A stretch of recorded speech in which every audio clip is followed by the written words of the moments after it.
បាទសួស្តីពុកម៉ែបងប្អូនទាំងអស់គ្នាបាទបញ្ហាសុខភាពនៅតែដើរតួសំខាន់បាទសប្តាហ៍ក្នុងការរស់នៅប្រចាំថ្ងៃរបស់យើងបាទមានសុខភាពល្អទើបយើងអាចប្រកបមុខរបរ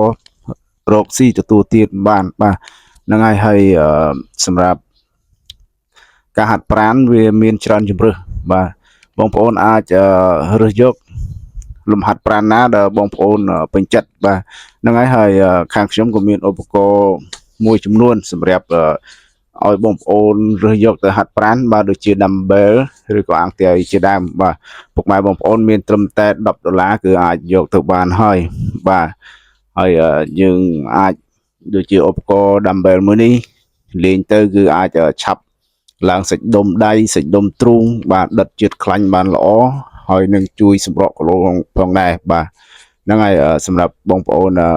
ចង់បានបាទតាក់ទងមកហើយខ្ញុំសង្ឃឹមថាពុកម៉ែបងប្អូននឹងថែសុខភាពបាទហាត់ប្រាណទាំងអស់គ្នាបាទដើម្បីជាសុខភាពខ្លួនឯងទេហើយដើម្បីនឹង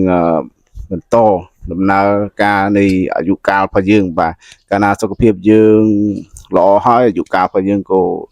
បានយូរអង្វែងដែរហើយក្នុងការរស់នៅក៏មានសុភមង្គលមានពេលវេលាបាទសម្រាប់ធ្វើការទទួលទានរកស៊ីប្រកបមុខរបរឬក៏ដំណើរកំសាន្តផ្សេងៗបាទនៅក្នុងគ្រួសារក៏មានសុភមង្គលដែរបាទសុខភាពគឺនៅតែដើរតួសំខាន់មែនទែនបាទយើងមានសុខភាពហើយទើបយើងមានសុភមង្គលបាទកាលណាដែលសុខភាពរបស់យើងចុះខ្សោយទ្រុឌទ្រោមឬក៏ចូលដល់ដំណាក់កាលដែលដេកពើដេកអីហើយគឺពិបាកទាំងអស់គ្នាបាទពិបាកទាំងអ្នកឈឺពិបាកទាំងអ្នកជាបាទហ្នឹងហើយសូមបងប្អូនទៅថែសុខភាពទាំងអស់គ្នាបាទហ្នឹងហើយអរគុណច្រើន